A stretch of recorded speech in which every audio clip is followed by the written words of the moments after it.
നമസ്കാരം. 2026 ജൂലൈ മാസത്തെ മകരക്കൂറുകാരുടെ പൊതുഫലത്തെ പറ്റിയാണ് പറയുന്നത്. മകരക്കൂറിലെ നക്ഷത്രങ്ങളായ ഉത്രാടം അവസാനത്തെ 3 പാദം, തിരുവോണം, അവിട്ടം ആദ്യത്തെ 2 പാദം അടങ്ങിയവരുടെ ജൂലൈ മാസ ചാരവശാലുള്ള പൊതുഫലത്തെ പറ്റിയാണ് പറയുന്നത്. തൊഴിൽപരമായി പറയുകയാണെങ്കിൽ ഇവർക്ക് മാസത്തിൻ്റെ ആദ്യ പകുതി വളരെ അനുകൂലമാണ്. സ്ഥാനക്കയറ്റം ഉണ്ടാകുവാനും മേലധികാരികളുടെ പ്രീതി സമ്പാദിക്കാനും അനുകൂലമായ സ്ഥലത്തേക്ക് സ്ഥലം മാറ്റം ലഭിക്കുവാനും തൊഴിലിൽ വരുമാന മാർഗം കൂടുവാനും ഒക്കെ സാധ്യതയുണ്ട്. എന്നാൽ രണ്ടാം പകുതി അത്ര ഗുണകരമല്ല. തെറ്റിദ്ധാരണയ്ക്കും ശ്രദ്ധക്കുറവിനും സാധ്യതയുള്ളതുകൊണ്ട് തന്നെ തൊഴിലിടങ്ങളിൽ വളരെ ശ്രദ്ധിക്കേണ്ട ഒരു സമയം കൂടിയാണ്. ആരോഗ്യം തൃപ്തികരമായിരിക്കും. ചെറിയ ചെറിയ അസുഖങ്ങൾ, ഉദര സംബന്ധമായിട്ടുള്ള അസുഖങ്ങൾ പോലെയുള്ള ചെറിയ ചെറിയ അസുഖങ്ങൾ ഉണ്ടാകുവാൻ സാധ്യതയുണ്ടെങ്കിലും വലിയ രീതിയിലുള്ള പ്രയാസങ്ങളോ ബുദ്ധിമുട്ടുകളോ ഉണ്ടാകുവാൻ സാധ്യതയില്ല. ധനസ്ഥിതിയെ പറ്റി പറയുകയാണെങ്കിൽ ധനവരവ് വർദ്ധിക്കുന്ന മാസമാണ്. വ്യത്യസ്ത സ്രോതസ്സിൽ നിന്നുള്ള ധനവരവ് ഉണ്ടാവുന്നതാണ്. നിക്ഷേപം വർദ്ധിപ്പിക്കുവാനും ഈ സമയത്ത് ഇവർക്ക് കഴിയുന്നതാണ്.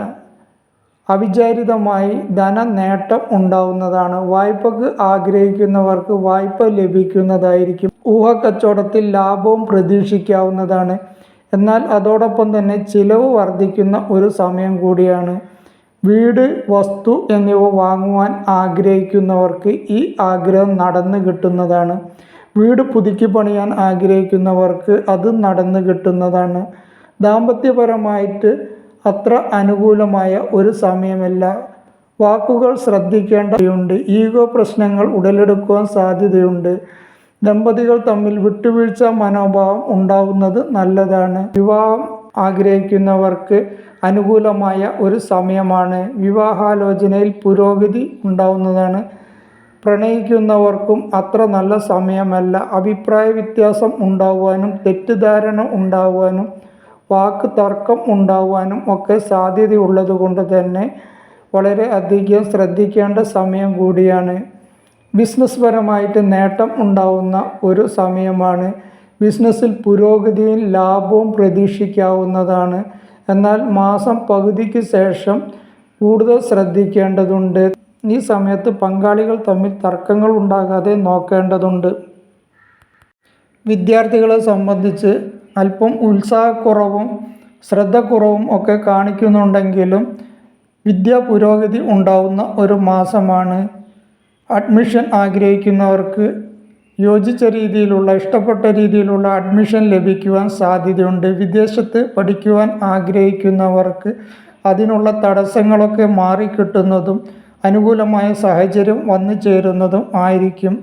കലാ കായിക രംഗത്ത് പ്രവർത്തിക്കുന്നവർക്ക് അനുകൂലമായ സമയമാണ്. കീർത്തി, പ്രശസ്തി, ആദരവ് എന്നിവയൊക്കെ ഈ സമയത്ത് ഇവർക്ക് ലഭിക്കുവാൻ സാധ്യതയുണ്ട്.